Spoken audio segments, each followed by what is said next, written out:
विवेक ओबराय बॉलीवुड के उन चुनिंदा कलाकारों में से एक है जिनकी सलमान खान के साथ हमेशा से तल्खियां रही हैं। ऐश्वर्या राय के साथ अफेयर के चलते सलमान खान की नाराजगी इन पर इस कदर देखने को मिली कि इनका पूरा का पूरा करियर ही तबाह हो गया। और आज भले ही ये बॉलीवुड फिल्म इंडस्ट्री की गिनी चुनी फिल्मों में नजर आते हो, लेकिन शुरुआती दौर में जिस हिसाब से ये बॉलीवुड फिल्म इंडस्ट्री में नाम और शोहरत कमा रहे थे, उस हिसाब से आज इन्हें उपलब्धियां नहीं मिल रही है। और इसके पीछे की वजह सिर्फ और सिर्फ भाईजान सलमान खान को ही बताया जाता है।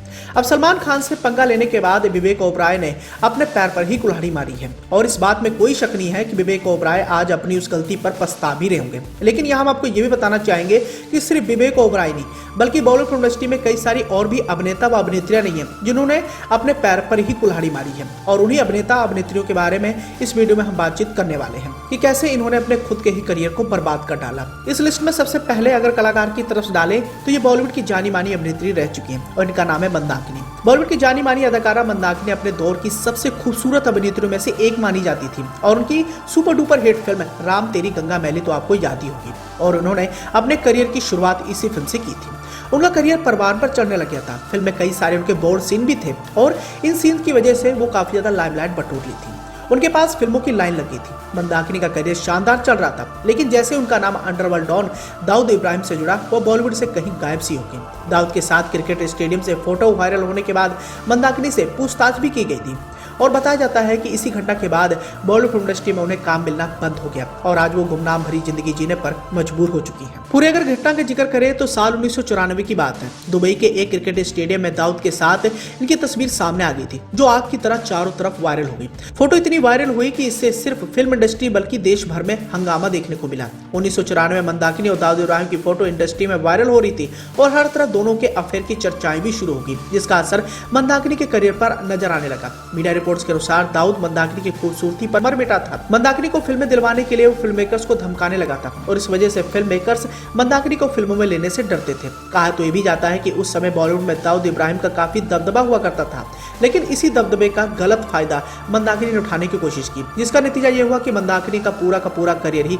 खत्म हो गया। इस लिस्ट में अगर दूसरे पायदान की बात करें तो इनका नाम है विवेक ओबराय। और विवेक ओबराय क्यों बर्बाद हुए इससे तो पूरा का पूरा बॉलीवुड इंडस्ट्री वाकिफ है। बाईचांस सलमान खान से पंगा लेने के बाद विवेक ओबराय के करियर को किसी की नजर सी लग गई और इसके तहत उनका पूरा का पूरा करियर खत्म सा हो गया। बॉलीवुड फिल्म इंडस्ट्री में सुरेश ओबराय के बेटे विवेक ओबराय ने राम गोपाल वर्मा की फिल्म कंपनी से अपना पहला कदम बॉलीवुड फिल्म इंडस्ट्री में रखा था। इसके बाद वो क्यों हो गया ना ऐश्वर्या राय के साथ किए थे और बताया जाता है कि इसी फिल्म की शूटिंग के दौरान ऐश्वर्या राय के साथ उनका लगाव इतना ज्यादा बढ़ गया कि वो मन ही मन ऐश्वर्या राय से बेतहा मोहब्बत करने लगे थे। लेकिन ये वही दौर था जब सलमान खान का नाम ऐश्वर्या राय के साथ जोड़ा जाता था। बीच में विवेक ओबराय आ गए, जिसका नतीजा ये हुआ कि सलमान खान का गुस्सा साफ तौर पर इनके प्रति देखने को मिला और बाद में विवेक ओबराय को फिल्में मिलना बंद हो गई और आज वो गिनी चुनी फिल्मों में नजर आते हैं।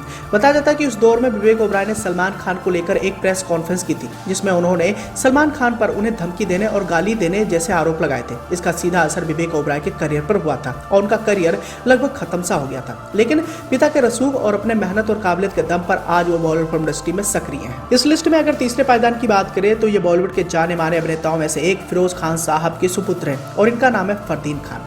पिता के नक्शे कदम पर चलते हुए फरदीन खान भी फिल्म इंडस्ट्री में आए, लेकिन इन्हें असल पहचान नहीं मिल पाई। बॉलीवुड के मशहूर कलाकार फिरोज खान साहब के बेटे फरदीन खान पर एक गंभीर आरोप लगा था और यह आरोप 2001 में लगा था। 2001 में अचानक उनका नाम ड्रग्स केस से जुड़ा और इसके बाद वो फिल्मों से धीरे धीरे गायब से होने लगे। बताया जाता है कि शुरुआती दौर में फरदीन खान ने कई सारी बड़ी फिल्मों में काम किया और ऐसे कयास लगाए जा रहे थे कि शायद आने वाले समय में ये और भी कई सारी बड़ी फिल्मों में काम करेंगे, लेकिन उनके करियर को किसी की नजर सी लग गई और आज फरदीन खान बॉलीवुड फिल्म इंडस्ट्री से लगभग आउट से हैं। चौथे पायदान की बात करें तो इनका नाम है शक्ति कपूर। अब आप सोच रहे होंगे शक्ति कपूर तो बॉलीवुड के जाने माने अभिनेता रहे हैं और कॉमेडियन के तौर पर इन्होंने अपना काफी नाम और शोहरत भी कमाया, साथ ही विलन के किरदार से इन्होंने खूब लोकप्रियता भी हासिल की। लेकिन दोस्तों, क्या आप जानते हैं कि शक्ति कपूर ने भी अपने करियर को खुद ही तबाह करने की कोशिश की थी। दरअसल 2005 में वह एक स्टिंग ऑपरेशन में फंस गए थे। इसमें एक लड़की शक्ति कपूर से काम मांगती नजर आती है, जहाँ शक्ति कपूर उनसे सेक्सुअल फेवर मांगते दिखे और इस घटना से शक्ति कपूर के नाम पर एक बड़ा दाग लग गया और इस दाग को वो आज तक नहीं मिटा पाए। 2005 की इस घटना ने शक्ति कपूर के करियर को हिला के रख दिया था। हालांकि ऐसा नहीं है कि शक्ति कपूर को इस घटना के बाद फिल्मों में काम नहीं मिला, लेकिन उन्होंने अपने करियर को खुद ही खत्म करने की राह चुन ली थी। तो दोस्तों, ऐसा में आप भी समझ सकते हैं कि बॉलीवुड इंडस्ट्री से जुड़े हुए ये वो कलाकार हैं जिन्होंने अपने करियर पर खुद ही कुल्हाड़ी मारने की कोशिश की। कई सारे कलाकार आज भी बॉलीवुड इंडस्ट्री में एक्टिव हैं, लेकिन कईयों ने तो अपने करियर को ही खत्म कर डाला।